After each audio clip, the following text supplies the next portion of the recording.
Come to be tied, come in the likeness and the image of God. Cause you can be like that, with all that humbleness and all that respect. If you don't know, Tyson, our audience is growing. Wow. And greetings and salutations. No, it doesn't take long at all, especially with a show like this. Greetings and salutations, everyone. You've tuned into No, you haven't. No, You've tuned into Global Recovery Today here on Channel 1 at UBN Radio Network every Wednesday at 7:30 Pacific here at the Global Voice. Oh my gosh, I'm really dating myself. I've been on radio too long. At the Universal Broadcasting Network station here at the Gower Gulch. And we've got an amazing show as usual today. We've even got some special, very, very special guests. And Tyson Elliott is one of the founders of Global Recovery Today and an advocate for alternative treatments for addiction such as a psychedelic and, oh my gosh, entheogenetic plants. Entheogenic. Oh my God, I'm going to work on that one. Yes. And other naturally occurring substances. He is just one of the growing number of people that has found that psychedelics help people address the root causes of conditions such as addiction, PTSD, which is post-traumatic stress disorder, depression, anxiety, eating disorders, and a lot more. Mm-hmm. Yes. So thank you, Walt. And I know you have had this dream for what, ever? Well, probably no. Well, my mom gets to talk a little bit about the roots of my relationship with substances, and I understand it was a little too intimate. Yes, she had direct experience as a great teacher. Yeah.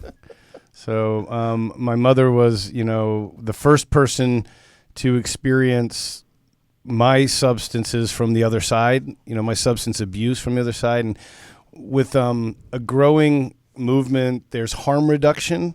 And there's what's called gradualism. Using harm reduction is where we provide needles to IV people struggling with addiction. Safe needles and all that stuff. They strongly would like people to stop using the word abuse, because we don't abuse the drugs. We use the drugs. That's our choice. The effects of that can be negative for ourselves and others. And we talk about addiction as a family disease because it really does affect all of our relationships, everybody that we come in contact with, because we carry with us this sort of dysfunction, this disconnection. It really does lead into a stagnation of emotional maturity or growth.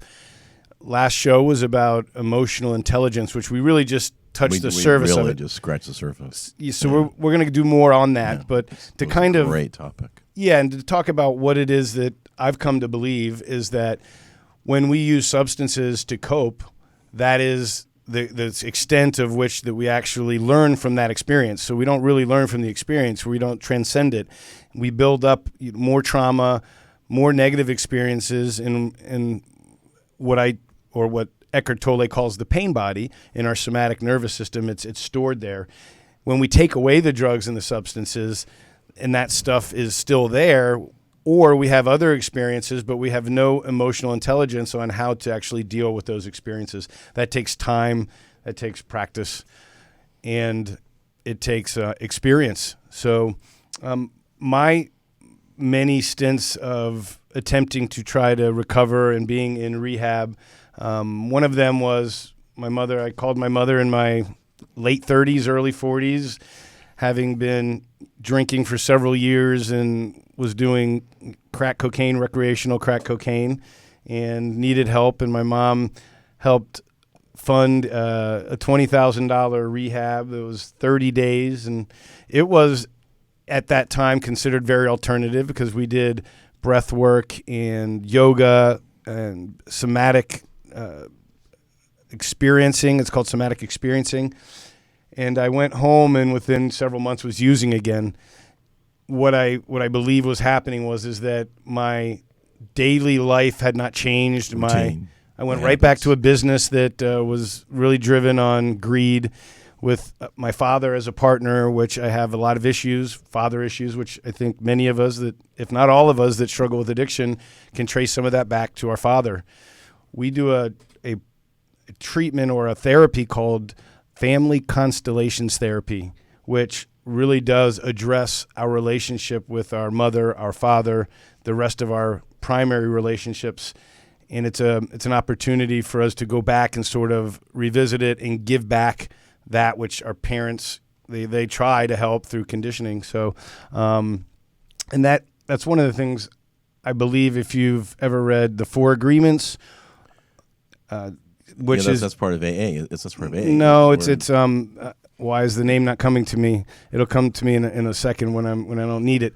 But The Four Agreements is a great book, and it talks about the domestication of our children. We domesticate our children like dogs through punishment and reward. So quickly in their lives, they lose what it is that they want, and they start to do what their parents want them to do in order to make them happy so that they can get what they want. And we kind of lose our authentic self, and that's sort of the first half of our life until we see that that's what's going on, and then we start to look at, okay, let's uncover all of this. What do I really want? So I do want to introduce my mom, Oma Cox. Hi, Mom. Hi, son. Great. The audience is still thrilled. Yes, great. So maybe you could, I brought you on because I really wanted people to kind of hear from the mother side what it's like to first become aware that your child is using drugs, and what was that like? What was that experience? Well, yeah. This takes courage, folks. Yes. on a lot of fronts. So it's scary. I mean, the underlying feeling is scared. You have this child that you love and you've poured everything into, who is trying to destroy themselves. Your feeling is they're trying to destroy themselves, and you say, what role can I play here, and what can I do? And it seems like the harder you push to do something, the further away you get from resolution or from progress.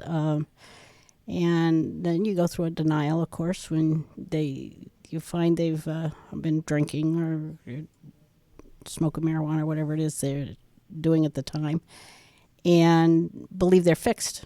You see, they're fixed now. We've gone to counseling. We've had after school daycare, if you will, for substance abuse. Mm-hmm. And you want so badly to believe that everything's going to be all right, and so you get co-opted into a false sense of security or a lack of recognition of problems. You want them to go away. You want them to go away. You've paid your dues. You've done your thing. You did. We went to counseling. And you went to the best program you could find. You wanted to help your son, and here we are. And there you are. And so then next thing you know, there's more problems, and so you try something else, and you go through being angry, through being sad. Probably the biggest, strongest emotion is sad. You're scared for your child. You're scared that they're going to die. You're scared that they're going to derail their life so much that they won't have a way to deal with the world and or to come back to you. Yeah, I mean, and it's a very traumatic experience, and it's scary. And Tyson we had a little joke going here. We was going to put some eye drops in, which is something he used to do when he gets stoned. And so, I used to, if I saw a bottle, deja vu. Yeah, if I saw a bottle of Visine, I immediately started looking for the drugs. Mm-hmm. And the other little trick that he and his brother did, they say they didn't, but I remember that they would make little, pipes out of aluminum foil and toilet paper wrappers. And so whenever I'd find aluminum, I'd start pulling it apart, looking for some evidence, of something. Mm-hmm. And one day they just threw little balls of aluminum around the house. It's so cruel, so cruel. I think what we made a joke about doing it, and your response to it was extremely traumatic. And when I feel terrible about what we put you through and what I personally put you through. No, so we tried a number of programs. You try to be understanding, and of course there's guilt. Where did I go wrong? What did I do wrong? Why did I make him like this? It's all my fault. And after all, I'm the mother.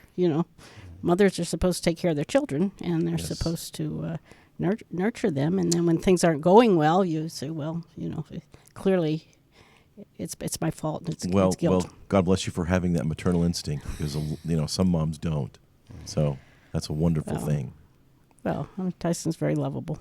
when he's, well, I don't know, stoned or not stoned. Okay, right. It's quite the wild child. Yes. He was, yeah.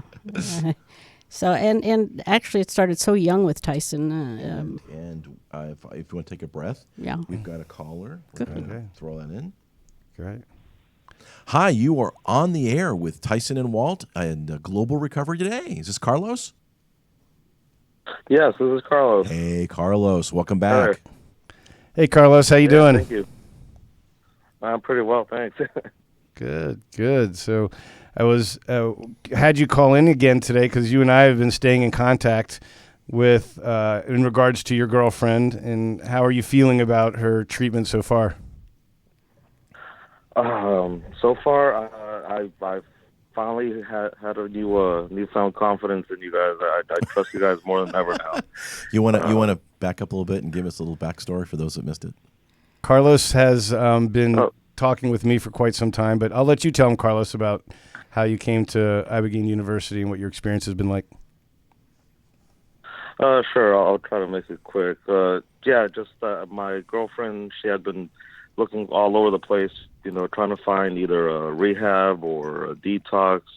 And I actually mentioned to her Ibogaine, and in the end, she was very hesitant and just was not following through on calling people back. And finally, she signed up to Ibogaine University, and I had been talking to Tyson, for over a month, well over a month. And I had to take the last few steps for her. I had to take some initiative, but we finally took the final step in getting her into some sort of treatment plan, and she has been there since last Monday. Mm-hmm. How's she doing? You've talked to her a couple times now. I did actually. She did her Ibogaine. Well, she called me right before her Ibogaine treatment on Monday night actually. And the last couple times that I've been able to talk with her, she's actually been really happy. She's finally felt happy. She feels great. She feels energetic. She doesn't feel like a slave to this drug. And it's been 10 years since she's been sober, I guess. Oh my goodness. So it's really huge that she's actually enjoying being off drugs. And I really do have Ibogaine University to thank for that, because when we first got there, she was calling me back, and I was just tearing my head out. I was worried. I was anxious, and I was already ready to backtrack 200 miles to go pick her up again. But Tyson assured me that, it made sense what he was telling me, that, she's just trying her best to make up any little excuse to get out of there. It's hard to let go of a drug like methamphetamine, and she was definitely not trying to let go without a fight. Once you're getting off it, you're like, oh, okay, I regret it. I take it back. And that's why it's so important. It's so important when people start out to do something, they stay with it, working through the hard parts. And I really applaud you for your ability to kind of just trust the process, trust me. And right now, I believe that she's just doing amazing. She's post Ibogaine now and in recovery and ready to start the next chapter of her life. And you had some concerns, I think, and had read some reviews again. And I always think it's a good idea so people that hear this can see that that they're not alone, that there's some apprehension. So maybe you can share with me what you found out or what that was. Well, there was a lot of I wouldn't say a lot, but they definitely were there. They were easy to find. Just bad reviews, just giving Ibogaine University a really bad rap, and they just kind of made us worried, is my girlfriend going to be safe? Is she going to end up dying there, doing the therapy? Is she really going to get, the care that she needs? And so far, the reviews are really not fitting well with what Ibogaine University has been doing. And, some of the reviews are old, but they are there. And it seems that, recently there's just been, some changes. And I guess, Tyson, you were telling me that not the same doctor is there. There was a bad review on the doctor. And, Yes. you guys are using a different doctor, right? Yeah, the ones that you specifically were talking about, and I really try to avoid certain names, but there were two owners of Ibogaine University that started it 4 years ago, and whether they earned their detractors or not, I don't know. I feel like there may have been some truth to the poor management, but about a year and a half ago, I took over and revamped it. Our doctor, Hebron Gerardo, was the physician at Crossroads for several years. Emily Wessel, our primary clinical therapist, is amazing. She's got a master's degree in addiction treatment and trauma therapy. My partner, Scott Ankeny, is extremely experienced in addiction recovery with 12 years of sobriety, sponsoring people through the 12-step programs. We do have a full staff of medically trained emergency medical technicians. So I just wanted, it needs to be said that the treatment there is supervised constantly, and the therapies that we do aren't done at any other treatment center that I know of. Most Ibogaine treatments are a 1-week medical detox. People come in, they get their Ibogaine, and they are sent back, or they choose to go back to home, which is, basically the culture to which their addiction is a function.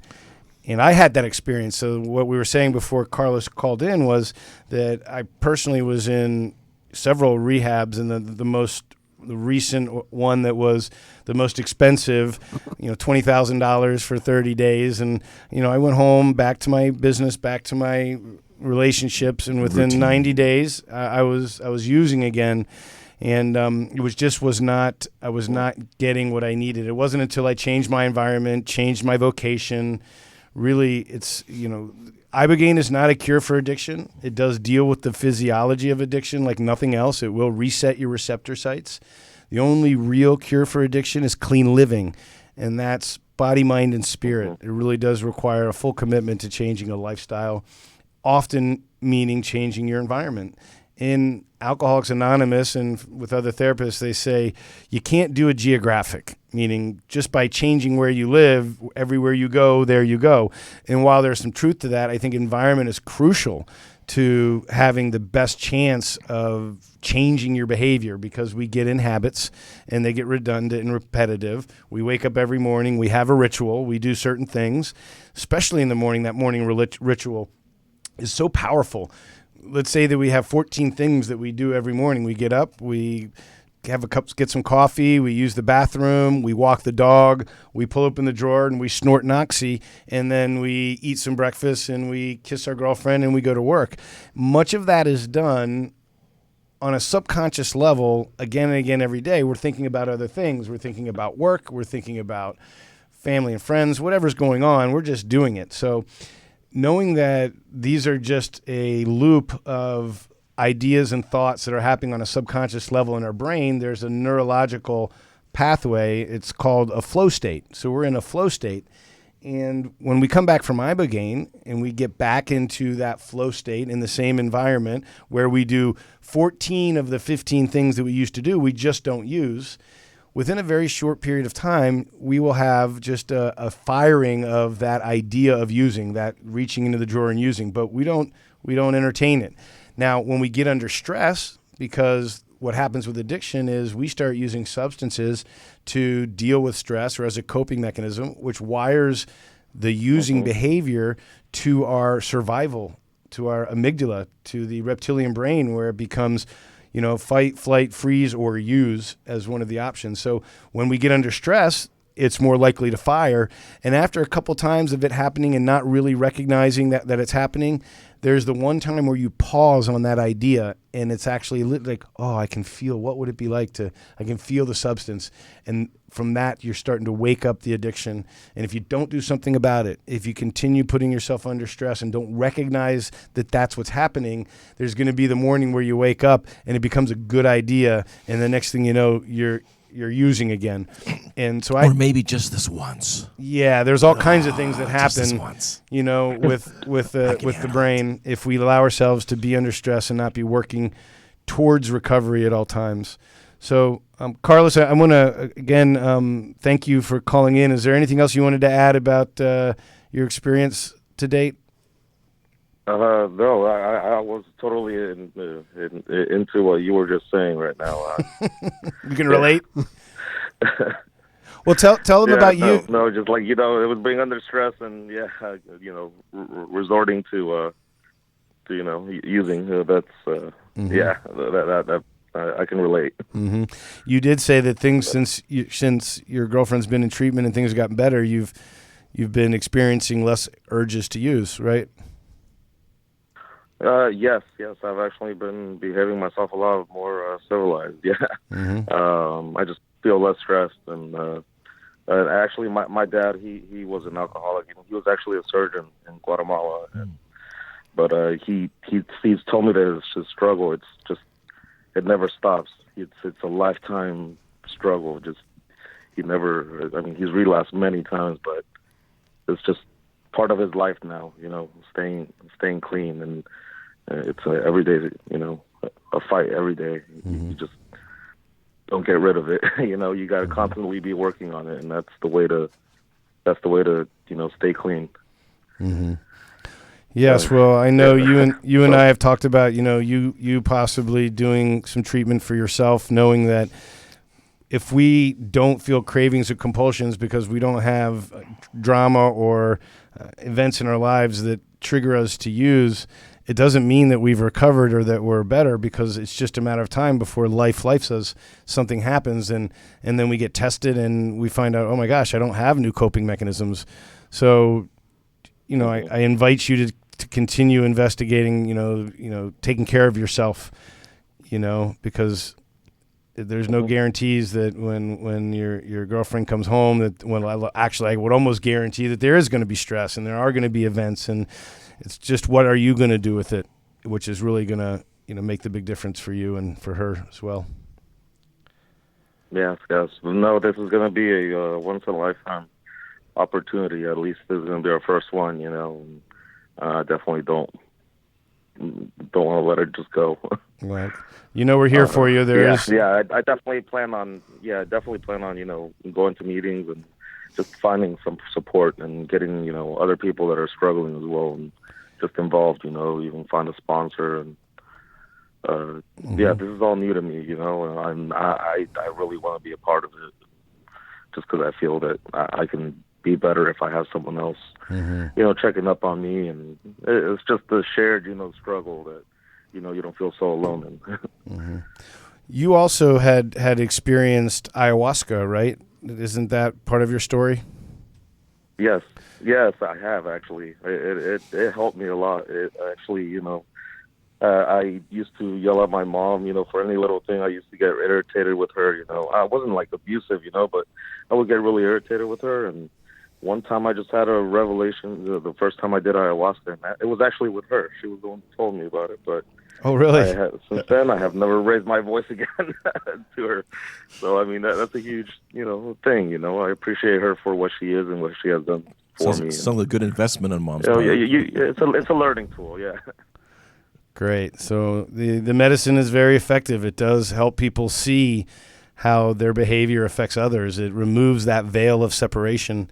So often it does have a profound shift in how we treat others and how we treat ourselves.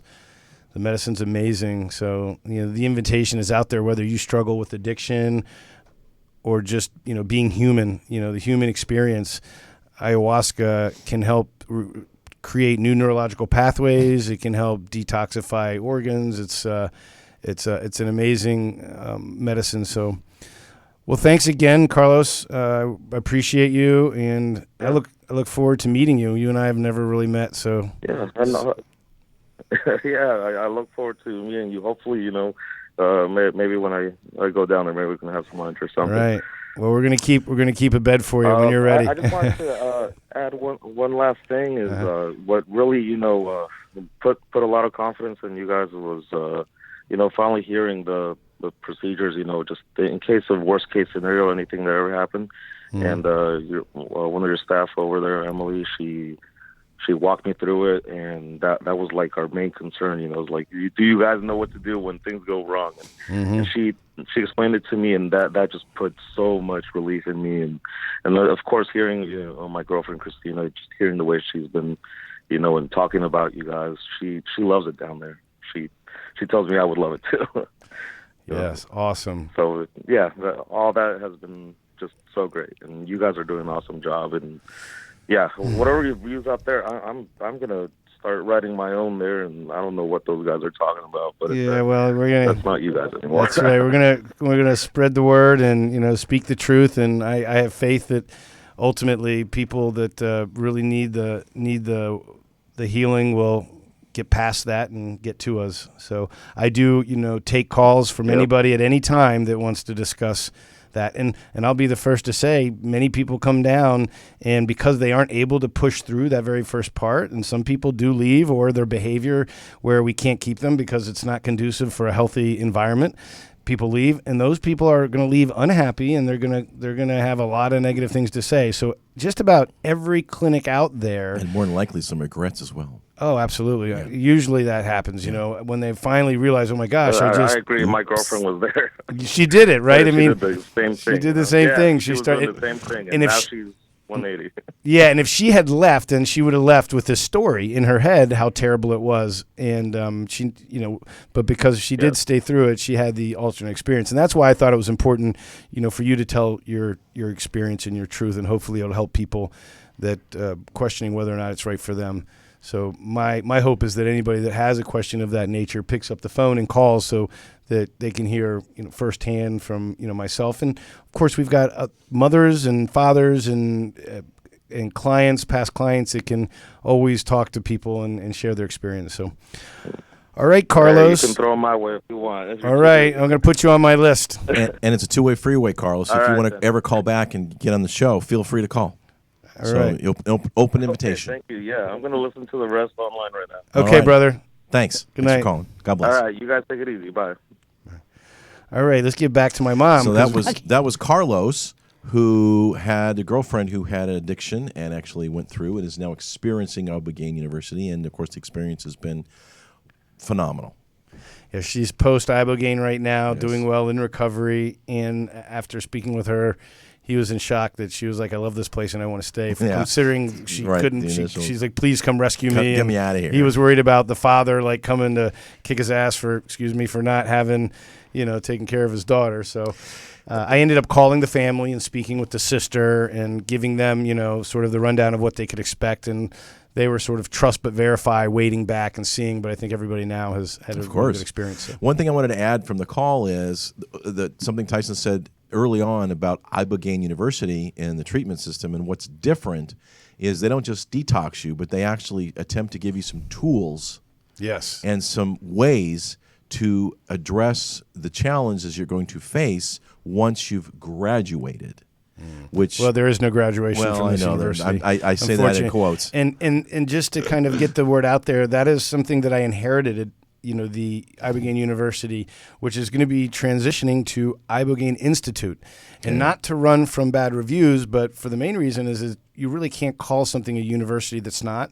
And while we are moving towards helping educate practitioners so that they could actually work with other people, we have people coming down right now because of our experienced operators and doctors and my own experience coming down to start learning about the medicine, what it's like pre and post, how to accurately dose, things like that. So Ibogaine Institute, does invite people that are practitioners in various healing modalities, whether it be yoga, qigong, acupuncture, breath work, whatever it is. We had a previous show with Dr. Deb on, who is actual physician. Yes. Mm-hmm. So we want to have an open door policy, but we do vet people that come down. Not anybody can come down, and it's because you have a recovery center where we got to honor the anonymity of our patients. Yeah, but if you're coming down as a healer and we're bringing your services down, we invite people to call and ask about it and see what we're doing.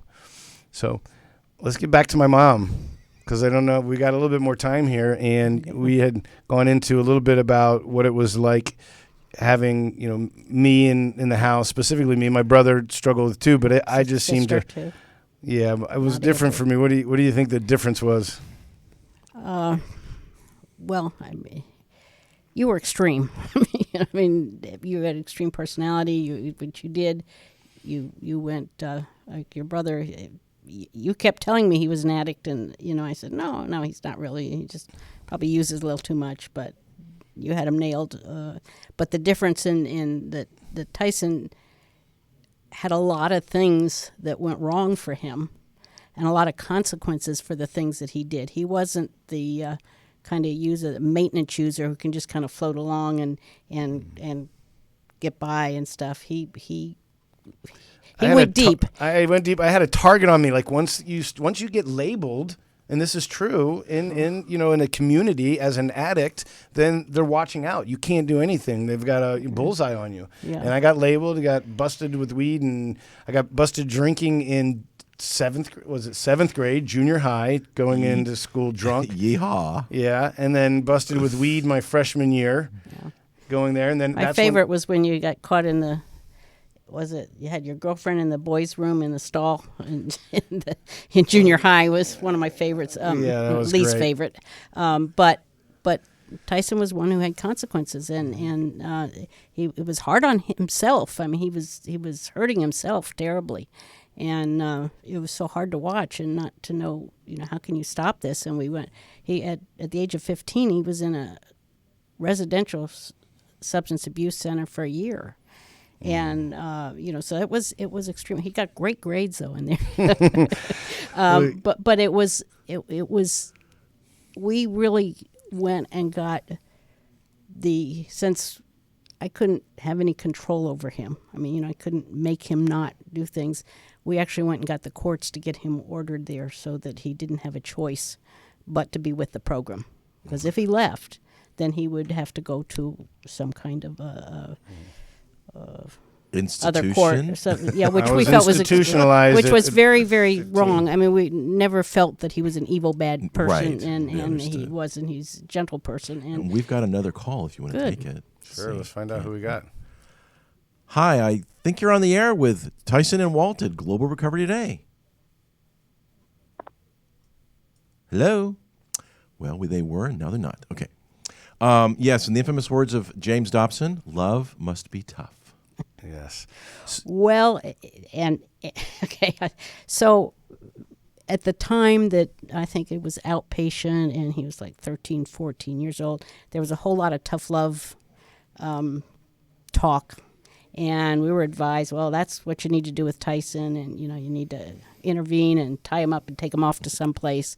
And we just said, no, we're not going to do that. That's not. Don't see that as dealing with his hiding. It's not. Didn't want to do that at all. So certainly it's tough love in that you have to try to intervene. You have to try to do what you can. But the school of tough love was scary to me. I didn't feel that would address his problem by physically forcing him into some little school. Although actually, I guess the year-long residential was somewhat like that, but it was professional people with caring and trying to break a pattern and break the family pattern and everything else. And I really feel that if we hadn't done that or done some of the other things, that he'd be dead. I mean, he would not be alive now. If he hadn't had intervention, some fairly serious intervention, that he would not be alive. And you're desperate to try to save your child. And you make your best guesses. So the other thing was that we as I said, we kind of got the courts to work for us to get intervention, and we took him and kind of turned him in to make that happen. And Well, I earned it too. I mean, Grand Theft Auto, breaking and entering. When the B&Es. white truck was across the street in the morning, that was a lot. But nevertheless, there was the court appoint, and it's important that the parents are a network with each other and give each other their experience. And when we knew this thing was coming to court, so you have to get this guy to make the recommendations to the court because he's a compassionate and he's smart and he's experienced. And they'll tell you can't pick the person, but in fact, we got the word out and we did. Let's see if they called back. Okay. Hi, you're on the air with Global Recovery Today. that's that. Okay. I guess we're not going to take those calls. Okay. So, and I know, it's tough. You've got to make some real quick decisions. You got to hope you get the right person. Man, it's not And you have to, it's hard work, but Yes, ma'am, but it's the tough other work. parents, the other people together sharing their experiences and what doesn't work and what might work and who are good sources to go to is so important to parents to survive, to know other people going through it and learn where they made mistakes. Don't do this. Try to get this guy. Try to do that. It's important. And they wanted, the initial idea was to put him in a what do you call it, for jail for kids? Juvenile hall. Juvenile hall. Well, I And did that before. well, before but just until you went to court. But anyway, that it was that we didn't feel that this is not what the problem is. He's not an evil person. He has a serious abuse problem. He has a serious life problem, I guess is the best way to say it. I don't know. Well, you love Tyson, but you didn't love the abuse that he was abusing himself. Absolutely, Yeah, no. yeah, it wasn't no. Tyson. The behavior was not right. You didn't like the behavior when he was Didn't like the addicted behavior to it, and but didn't you like- love Tyson. Oh yeah, Yeah. yeah. It's a good thing. So, in recalling the experience of feeling very much labeled an addict and in the need of using at the time, the drugs and the alcohol were what were allowing me to feel okay. They were medicating me. It was self-soothing. Self-medicating. But the only way to support my habit, in my mind, was to break into houses and to, steal money. And it's funny because we had a neighbor who was an antique dealer and all kinds of great stuff in his house, and I was breaking in on a regular basis between him and several other houses. I mean, probably 4 or 5 different houses, maybe a number of 10 times. And I would only steal money, food, and alcohol. So it really was just to satiate, my this hunger that I had developed.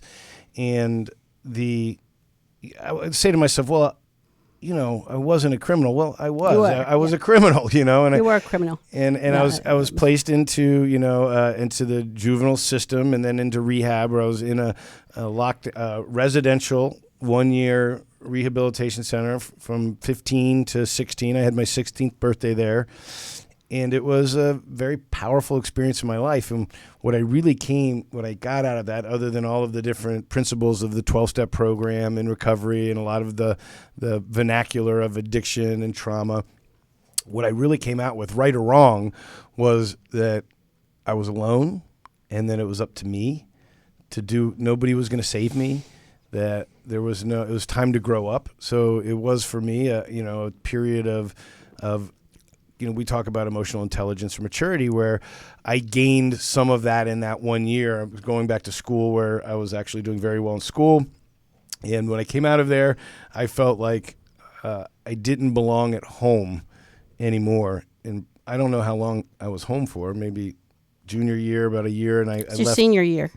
I left and finished high school on my own. I didn't finish as soon as I turned 18, or very close to it, right? You went and got you went and got an moved out. apartment. But When I was using again, I was only sober for a short period of time after coming out of the rehab. So I started drinking and using and found. So we could have these talks for a long time, and we're going to learn more about each other and the Yes. way we viewed it.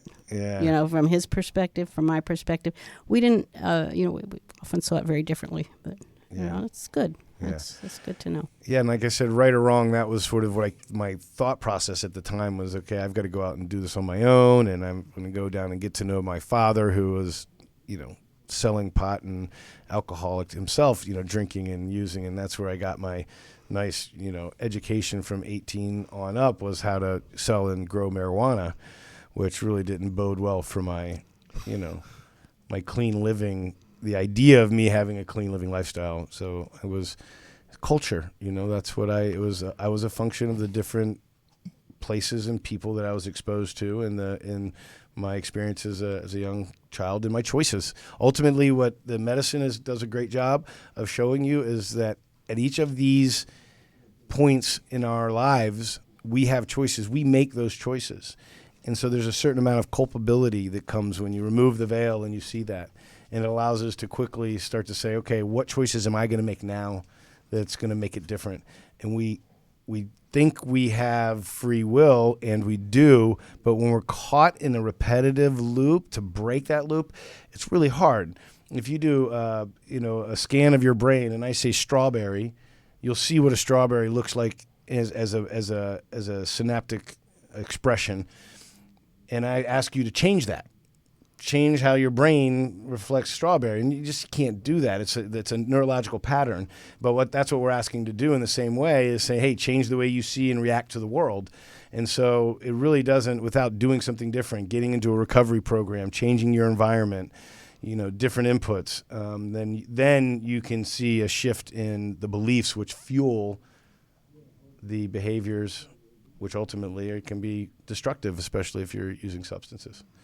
So, yeah, Mom, I'm so grateful that you hung in there with me. You done good. I've always been, proud of you. supportive, and You kept coming back. I will say this: no matter how many programs he went through, whenever he did, he always tried to be sober. He always tried to get clean. I remember you talking about being outside AA and crying, not wanting to go back in, but say, it's like he didn't want to leave that life. He did not want to leave that life, and so he kept, well, how else can I address this? How else can I address this? And you kept going back and back and back and back.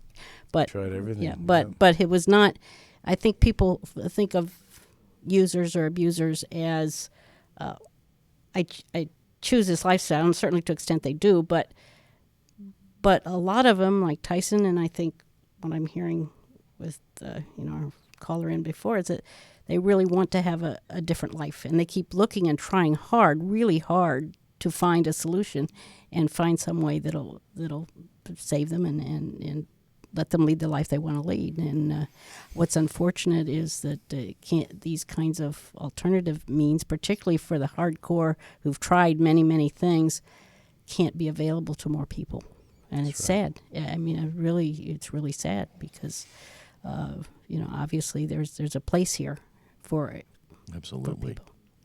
Yeah, there's just no doubt that for many, many people, it's very effective and it works. And I would say, having now maybe 4 years working directly with Ibogaine, what I've seen is that the vast majority of people that come in, I'm going to say 70, 80, 90%, have a profound shift in how they view themselves and their addiction, some relief of core traumas, and a much better life, even if they do go back and use, which many will. So my experience in a couple years of working with Crossroads, it was come in, you do 1 week of treatment, you go home, and I'd be getting phone calls from people, I'm relapsing, what do I do, how do I do that? But still, probably almost half would get and stay sober. And in the recovery industry, that's huge. That's huge. Yeah, anything 10% above is great. Huge. Yeah. And what we found at Ibogaine University is that if you stay, and we add into it in the second and third week ayahuasca, which continues the creation of new neurological pathways, continues the release of trauma and the investigation of belief structures that can be recontextualized with specific practices being developed so that on a daily basis you develop a routine that is not mired in the addictive mindset and it's in a new environment. And when they go home, I'm always an advocate of if you can go somewhere else right away, don't go back to the scene of the crime. Don't go right back home.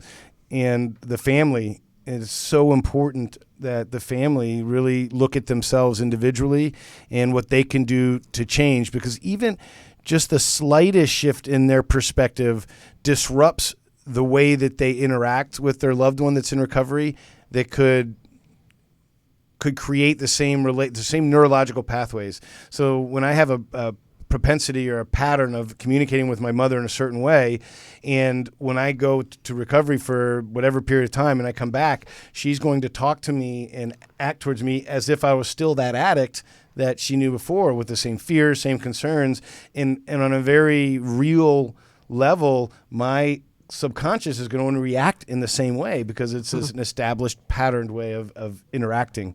And it's very, very hard to fight. So even the slightest shift, I may have done the medicine and practiced new behaviors, but I go home and my mother or my wife or somebody has not, and very easily and very quickly we can fall back into sort of an unconscious way of communicating that could have ultimately lead back to using again. So if there is that shift, and we got to reestablish it.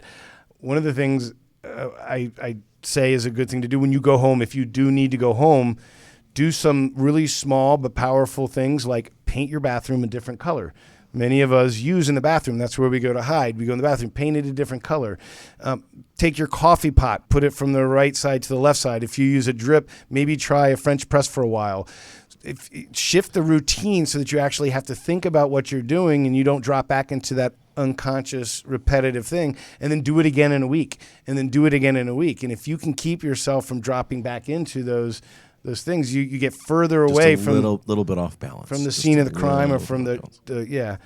So I feel like the more you can do to help keep yourself having to really be conscious about what you're doing, and that's what mindfulness we hear now in recovery, that mindfulness is really what everybody needs to do on a daily basis, or the addiction rears its ugly head. Next thing you know, you're in relapse. So. Mm-hmm.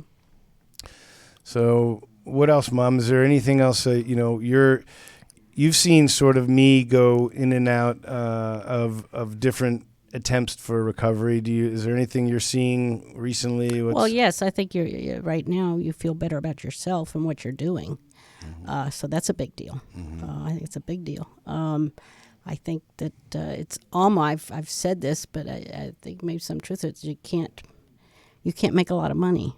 No, I can't. You can't. It's a shame. What was that? Was that Robin Williams' definition of cocaine? What's that? God's way of telling you are making too much money. Okay. Right. But I mean, I don't think he feels good about himself when he is, he's a very good salesman. Very good. He had, his and hers BMWs and big fancy place on the Strand, and that doesn't do it for him, So he just the feel that I think you used the term authentic self. I think that you are finding that authentic self, and I'm proud of you, and keep it up. Yeah. I just feel so sad that there's not more people who can take advantage of it, and if we could have legalized or get some kind of way that money was an issue. And it's not that the people who are the service providers are making a lot of money. I guarantee you they're not. No, it's a huge labor of love, Yeah. and you're right. And that's one of the reasons why we're having the show, and we're on a network that's international, is to get the word out. That's wonderful. Keep it up. Yeah, I would prefer to be back at the house working with the patients, doing the dog rescue thing, and it became clear to me that I've had such a wealth of experience, and I have a pretty strong conviction that this can help save lives, and it is helping to save lives. And it's important that we get out there, and through any kind of fear of reprisal or the fact that they come and say what you're doing is illegal, and it's not. I do it in Mexico, so it's not. But you don't know what the DEA or the pharmaceutical companies see as a threat to the current treatment, which for many, specifically with opiate addiction, is going to be synthetic opiates. More prescription drugs to wean or trade. Methadone or Suboxone as opposed to Ibogaine. And by the way, that's the question I think I get most from people that are trying to figure out what this really is, well, isn't this just like methadone or Suboxone? You're giving somebody a drug to get off of a drug. And nothing could be further from the truth, because the idea that drugs are the problem is planting a seed that drugs are the problem, and they're not. There's some underlying cause, some condition, some reason to use that allows it to take root. So it's fertile ground for something like drugs to become behavior, even whether you have bad experiences or not. I needed to do it. It was keeping me sort of sane at the time as it was destroying my life, and I couldn't do anything about it. Ayahuasca, Ibogaine, 5-MeO-DMT, MDMA, psilocybin, these psychedelics, all of them in their own way, help remove the veil so that people can see this truth, that it's not the drugs. So as long as people are pointing at the drugs and making that the problem, then they're never going to get to the root cause. So one thing I don't know that people understand, and I didn't, I think at first, I got to keep taking ibogaine so that I can stay away from drugs. And said, no, it's quite the opposite. One shot. Yeah, it's a one-shot thing. One-shot This is thing. not something that. So I think some of the negative press was saying, oh yeah, they're doing all these drugs down there and stuff like that. It's sad. It's propaganda, disinformation, and misinformation. Yeah. Just because the drug industry pharmaceutical industry is just voluminous in this country, and they're just trying to protect their gigantic turf. I want to be real careful about making anybody the bad guy or even talking about what I really want to focus on here is solution. And there is solution out there. It's very clear to me that a combination of addressing the physical damage done, the physiology of addiction, traditional rehabs, or the current modality is remove the substances, get into either individual or group talking about your traumas. Well, I haven't been able to deal with my traumas with substances. So what makes you think you take away this protective layer and now all of a sudden I can do this? And you wonder why so few people actually can get through the process without having to go back and relapse and use. So it really is a better way to actually deal with the physiology of addiction, the damage to the nervous system, the underlying root beliefs that are driving our behaviors, getting right down to those, and then from that space start to work on, recontextualizing the past and picking up, what do I really believe in and how do I build a new habit around those beliefs? Obviously, environment's important. Who we choose to be with and hang out with, higher vibrations, really important. All of our inputs, everything from food to music. Music, we get in the habit of listening to certain music. And if we don't shift some of the stuff that we're putting in, we're going to keep listen to what you're listening to and listen to the message because that's getting in there. So, Sure is. Every little bit that we can do to help to make that shift is going to give us the greatest chance of success, whatever that is to you, whether it be complete abstinence or quality of life. Because there are those that don't need complete abstinence or find some middle ground. I'm just not that guy, and most of the people that I work with aren't that either. So I know we're kind of running low on time. Is there anything else, Mom? I just keep up the good work. I'm pleased to see you involved in this work, and it's good for you. It's good for me. It's good for everybody. Yay. Yay. Go team. Yay. Well, you have been listening to Global Recovery Today with Tyson Elliott. And how do we get a hold of you? What's the best way? So I start with my phone number, 310-467-6783. Call me directly. We have Ibogaine University, which is a great one. And I'm not going to, Global Recovery Today needs work. We're just getting started on that. So it's kind of a waste of time to go to it now. But soon enough, that's going to be used as a hub for people that want to, provide services to help in people with recovery.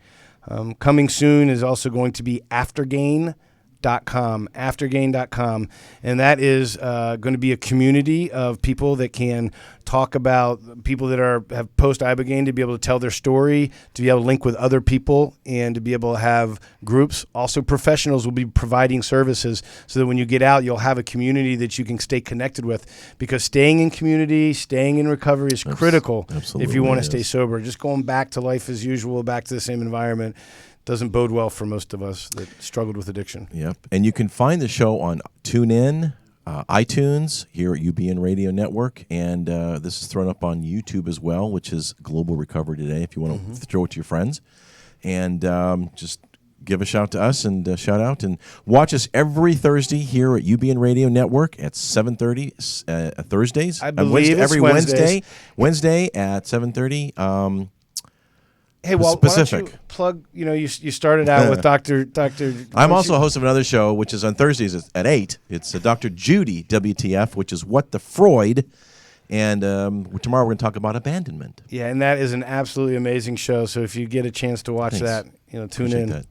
And we're on YouTube and all those good other places as well. So we are going to check out here. Tune in next week. Thanks for watching, viewing, subscribing, listening, and sharing. And until then, God bless everyone.